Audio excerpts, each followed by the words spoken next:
welcome to another edition of Carnivore Bites. And I'm your host, Jeff Sherman, along with Dr. Eric Lopkin. Dr. Lopkin, I know we've gotten some good feedback about maybe not centering on the impeachment hearing, or the process. But according to Nancy Pelosi, it's not an impeachment yet. But I think at this point, there's really no choice not to address it. We have to talk about what's going on, especially now that the hearings have gone out into the open. Mm-hmm. And I mean, today's hearing was very interesting because it was promoted as being a big impact. This was This was Babe Ruth. This was good. I did hear that. It was going to be Babe Ruth. Yes, this was going to be the testimony that puts Trump away. Mm-hmm. And in his opening statement, he comes out and he says, yes, he knows for a fact that there was a quid pro quo. Yeah, I heard that. Yep. And then he changed his story because during the course of the testimony, it comes out, oh, yes, he knows there was a quid pro quo, but not for military aid. No. From what he knows, Trump was holding the option of a White House meeting over them. If they didn't do the investigation, he wasn't going to have them meet at the White House. Okay. This is such a minor thing. Okay, this whole thing is actually scary and ridiculous, all wrapped up in the same blanket. It's scary for a number of reasons. It's obviously, we talked about, when Trump was first running, drain the swamp, and it was all a nice little, tagline, whatever. But in actuality, it's true. This is a swamp pushing back because of 70 years of misguided, idiotic policies and lining their pockets at our expense. And they're PO'd about it, correct? Yes. And actually, Adam Schiff made some interesting comments over the last few days, which really go to show that this is more about congressional power, and they're throwing a temper tantrum because Trump doesn't do what they want more than anything else. Yeah, I think it's that, but I also think it's a number of reasons, things. And, I think it dovetails into our next topic of conversation. But it also dovetails, they've never got over Hillary not winning. She was the, foregone conclusion. And, part of the, Washington elite. This new guy comes in, he overturns the economy, smoking. He questions things like NATO. Should we even be in this stupid thing? 70 some odd years after World War II. So he's questioning that's things. Actually the big thing is that he's questioning everything that we have been doing. Which was ridiculous, yes. The people who are behind this inquisition, never mind impeachment, these are the folks that have been in Congress for 30 and 40 years and have been doing these things all along. And now they're being told, you know what? Everything you've been doing has been useless. And they can't stand for that. Truth. And they've been told the truth because they're, the bureaucracy, the hundreds of thousands of people, bureaucrats lining their pockets at our expense, number one, and doing going to the same school. There's all inbred strategies. I know your father served in Vietnam. That was another, the best of the brightest, the domino theory, no real strategy of winning, a war of attrition. I mean, that's just the tip of the eye. Everything they've ever done essentially has been nonsensical. That's their motivation. And you're getting back to today's testimony, though. This big blockbuster of a witness was basically able to say, oh, yes, all of these things came from Rudy Giuliani. Mm-hmm. Well, can you say that? Did you talk to the president about that? No, he didn't have any idea about Trump. So if they wanted to impeach Rudy Giuliani, they might be making progress. Yeah, it's important to. I'd like to get your read. I'll let you go first. Overall impact, negative impact on Trump, 10 being devastating, obviously 0 being 0. What do you think so far? So far, honestly, I think, well, I mean, depends on what you mean by impact, positive or negative. No, negative first. Negative impact, positive. I would say it's about a 2. Okay, reason for that? Well, it's not, they have not proven anything. So they haven't got the grounds to push this through the Senate. So he's not going to be removed from office. And I mean, on the positive side, this has been done more to mobilize Trump's base than anything Trump could have done. There's no question about it. I don't believe the polls at all.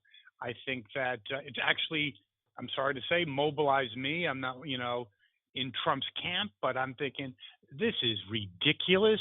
It's an opportunity for basically the Democrats overturning an election. Let's be fair, because they didn't win. I think it's dangerous, scary, and it's also dangerous that the media is a part of it. Oh, it's that's very really dangerous. The media has actually been driving the storyline behind this because Hillary was their girl, and they can't stand that they got it so wrong and that their candidate was blown out of the water. And what's really funny is that as this goes on, the people that are going to suffer the most politically are actually Bernie Sanders and Elizabeth Warren. Okay, let's talk about that. Why? Well, here's the thing.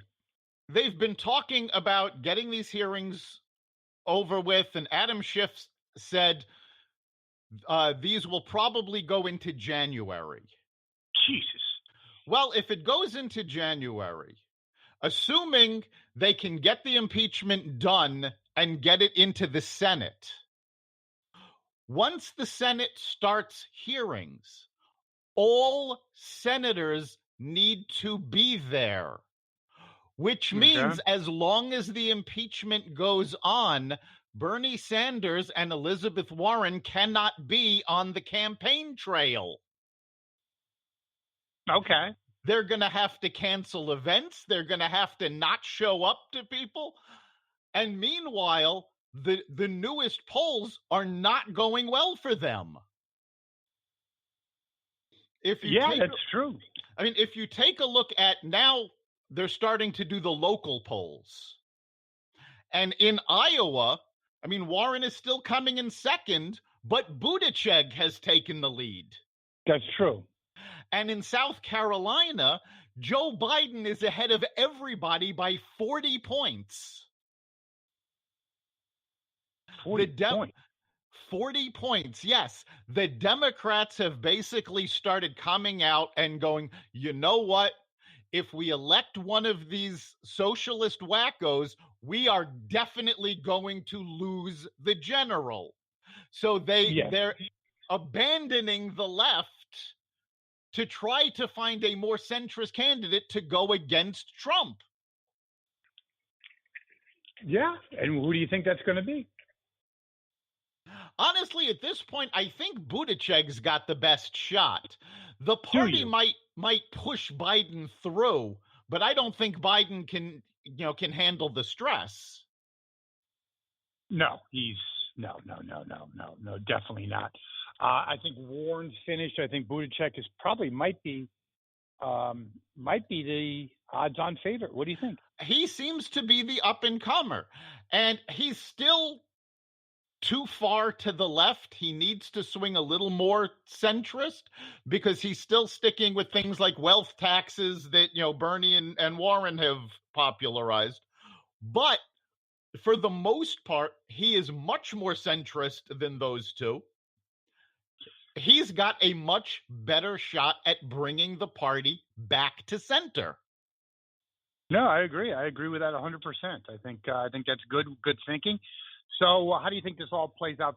First of all, you think Buttigieg is going to move up in terms of his place in the whole thing? And the second question is, go ahead. Yeah, I think he is moving up. I think the more centrist candidates as a whole are going to start moving up, especially once you see the poll results from states that have early primaries.